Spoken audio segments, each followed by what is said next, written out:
Hey Zen fam, quickie news video.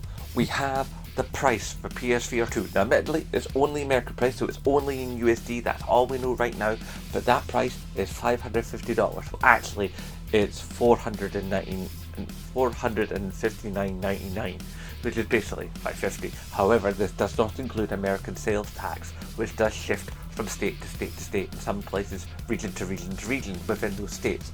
So some parts of America will pay more than others, but that's the base price. That's probably the before tax price in USD. Now admittedly, as it stands right now, we don't have prices in euros, yen or whatever, and we definitely don't have the price in sterling, because sterling right now, as we all know, is in a bit of trouble.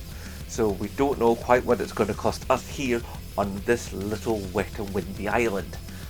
But the main thing to know is, although it is probably going to be more expensive than the PS5 cost us to get, those of us who were able to get a PS5, the fact of the matter is, when you compare specs against the MetaQuest Pro, the MetaQuest Pro is $1,500, and the PSVR 2, its specs come pretty close.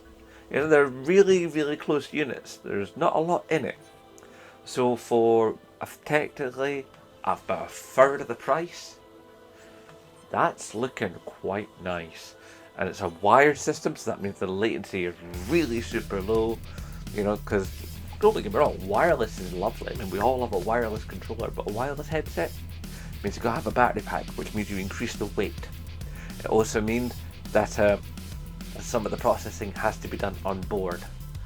So PS5 does all the processing, the headset does the headset stuff, got those haptic motors in it.